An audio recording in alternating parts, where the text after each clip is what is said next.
Hi, my name is Linxiao Wang. I'm a PhD student at Western University. And today I'm going to present our work on computing the integer Hall of polyhedral sets. This is a collaboration work with Jürgen Gerhard from MapleSoft and my supervisor, Professor Mark Manmaza. So first, I would like to talk about what brings us to this topic, to this problem. So a year or so ago, I was working on a problem about program analysis, especially data dependence analysis. So here is an example. So we have a loop nest with a 2D array. Our question is, can we parallelize the two for loops? To answer this question, we need to know whether the computation of one data element depends on another data element that would also be changed within the loop nest computation.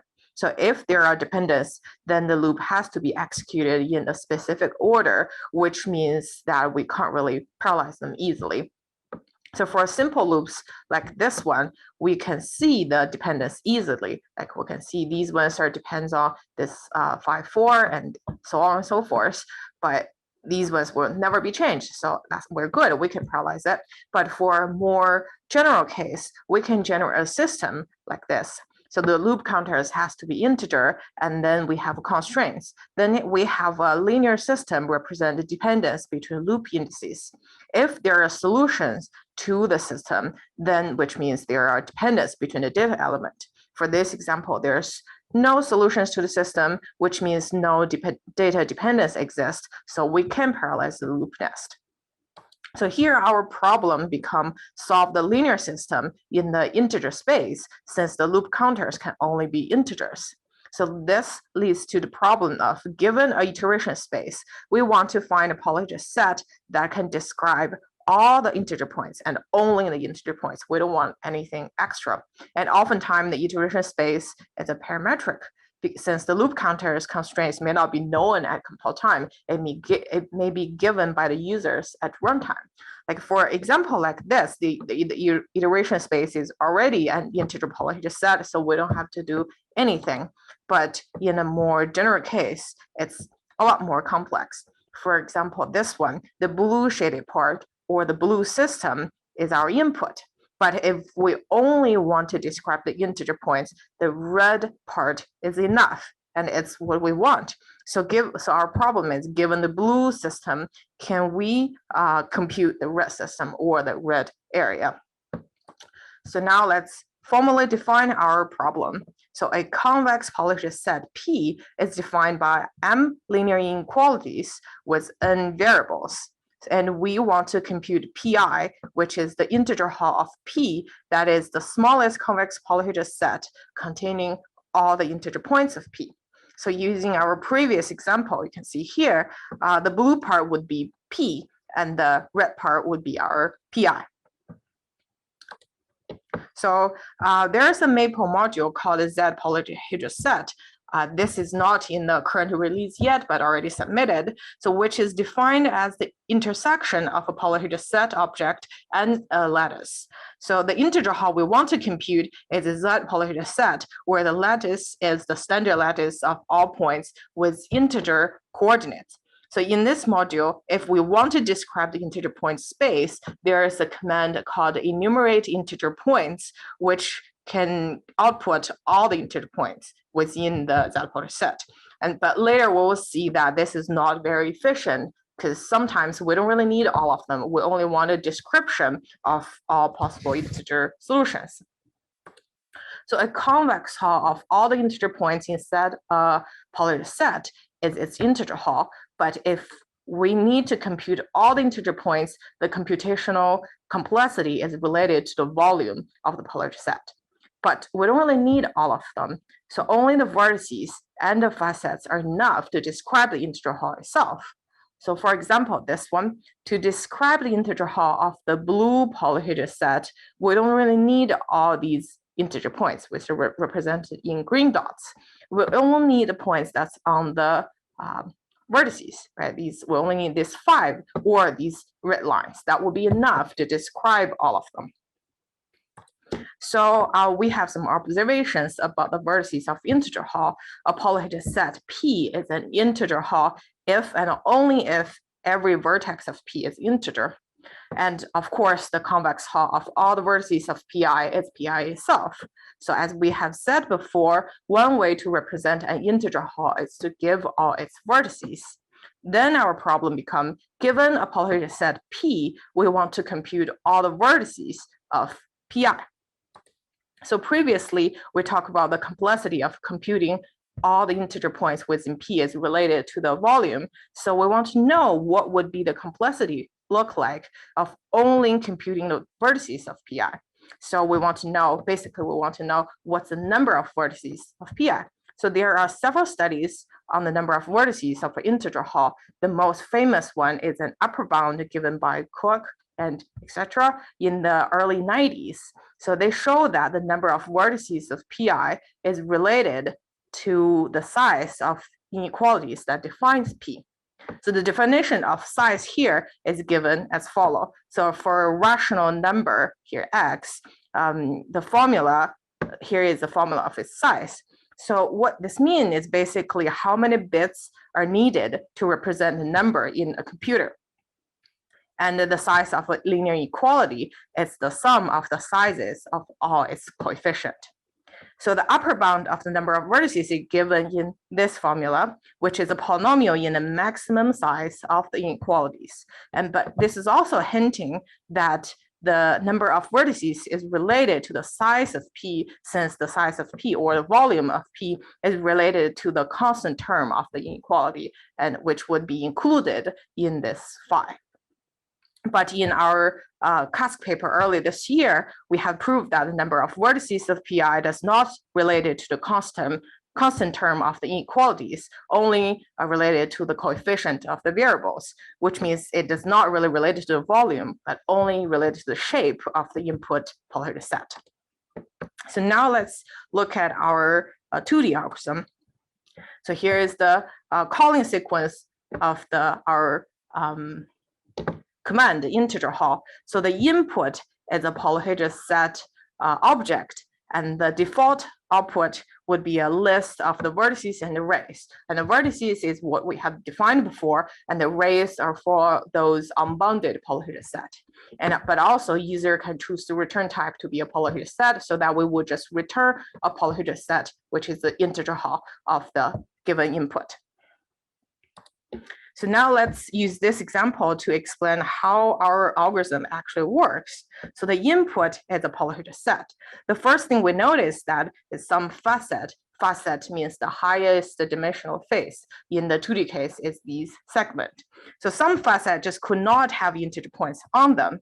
And in our example, it's this last inequalities, since the coefficient of the variables has a GCD other than 1, like 3 and 6 have a GCD of 3. So our first step is to replace any facet that does not have integer points by the closest one that has integer points.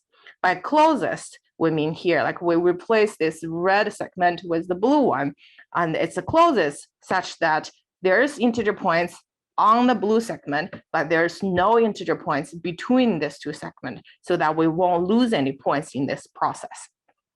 Then for each fractional vertex, we find the closest integer point to them on each of the adjacent facets. The vertex has two closest points, because for the 2D case, one vertex could only have at most two adjacent facets. So the vertex and the two closest points would form a small triangle. And our next step would be compute the integer hull of the small triangle. Since the area of these edges, of these corners are very small, a brute force method would be okay. So which means we will exhaustively search for all the integer points within the small triangle and find the convex hull of them. Then we will add the newly founded vertices to the vertex set.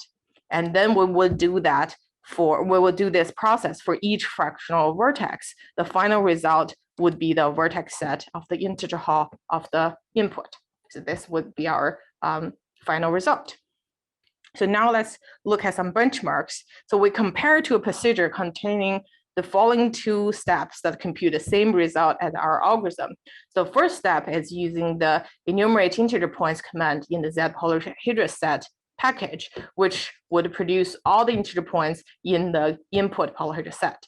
Then we would use the convex Hall command from the computational geometry package, which would compute a convex Hall of a list of points and return the vertices. So these vertices would be the same as our output. So this is not really a fair comparison because you can see that these processes will compute more information than needed, then it will cut down the result. But this is just to show that we can gain a lot of efficiency from only compute the vertices instead of computing all of them.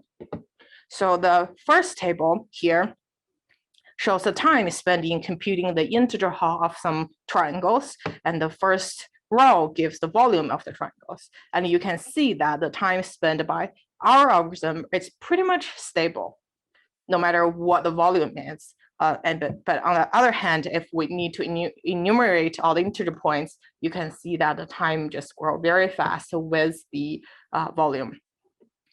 And this second table is time spent.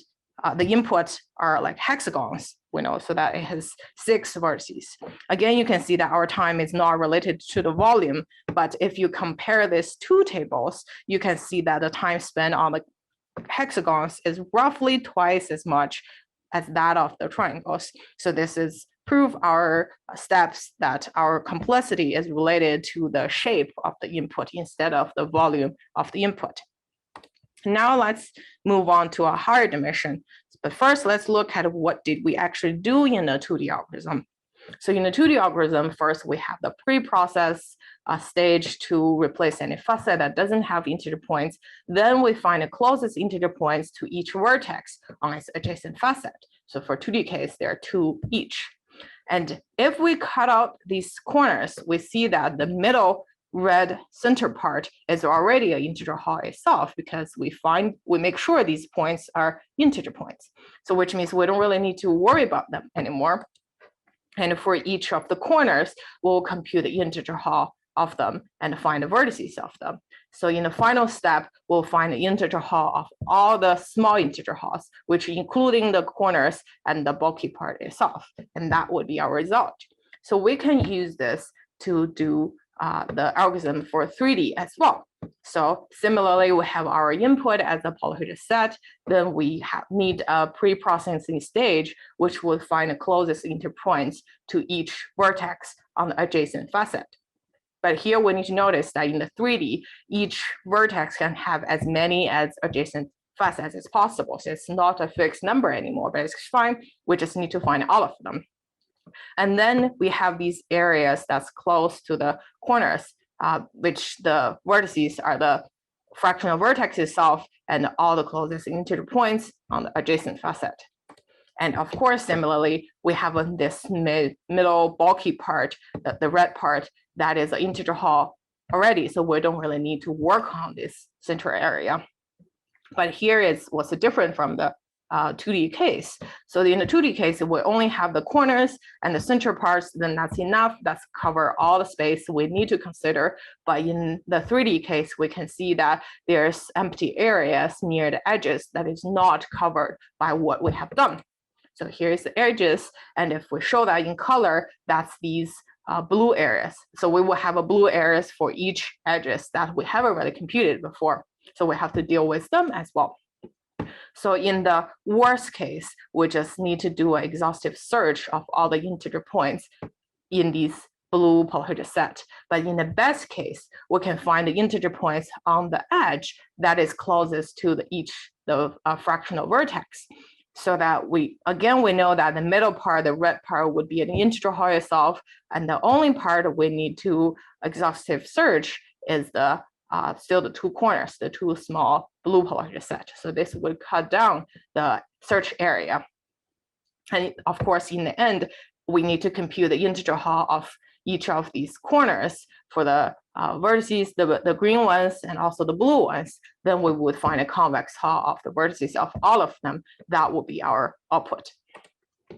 So here is our main procedures. So the first step is to find the closest integer points to each vertex on its adjacent facets.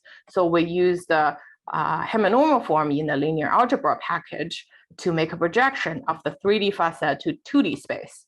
The reason we use the heminormal form to make the projection is because it will guarantee that if the point is an integer point in the projection, then it will still be an integer point in the original space.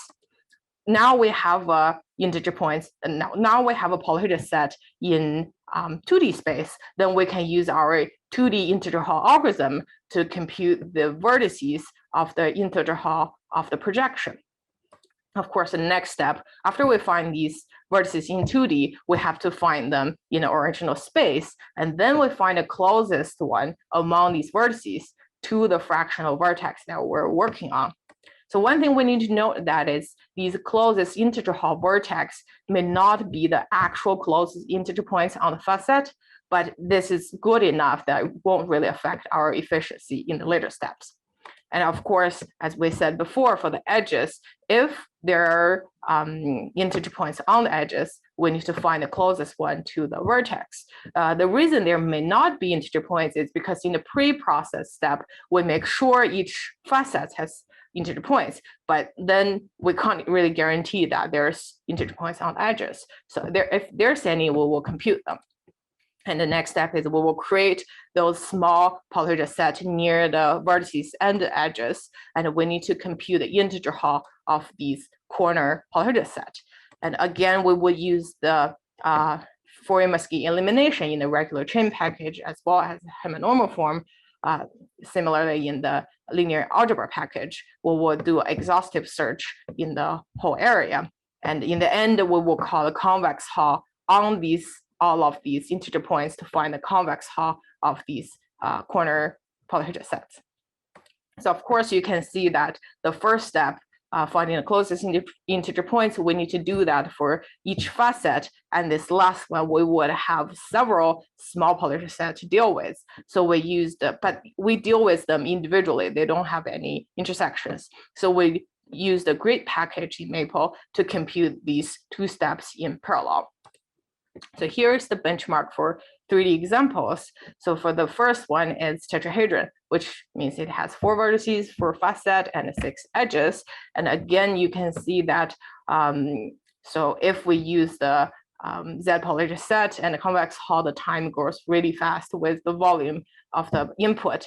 But ours is pretty much stable. There's a slightly increase because as we explained before, for some time, we need to deal with the worst case for the edges, which means we have to deal with the whole area around the edges. And then the edges would be longer or larger if the volume is larger. So there's a slightly growth with the volume, but not as big. And the second one is a triangular bipyramid, which means you can think of it's two tetrahedrons that share one facet. So it has 1 more vertices and 6 facet and 9 edges. And I picked these specifically so that the volume is pretty much similar to the tetrahedrons. And you can see that when the volume is close, the time is still larger because our algorithm, the efficiency of our algorithm depends on the shape of the input size. So this one have more vertices and more edges, more facets, so we have to do more steps. So now the time is slightly larger than that of the tetrahedrons. So here is a summary of our work. So we give a new algorithm for computing the integer Halls of polyhedral sets with considerations of its geometric properties of the input, like the shape of the input and how many facets, how many edges, how many vertices. And we have this implementation of the algorithm for 2D and 3D non-parametric cases. And also in the CASC 2021, we have a paper talking about the periodicity of the number of the vertices of the integer Halls, which is already published. So if you're interested, you can have a look. So our future work, of course, the first one would be we want to expand our algorithm for arbitrary dimensional problems. So we can see that for an n-dimensional polyhedral set as input, we may need to consider the area near all the faces that are of dimension 1 to n-1. And of course, our final goal would be to have an integer Hall algorithm for parametric polyhedral set input. Okay, so that's all my presentation today. Thank you for your time.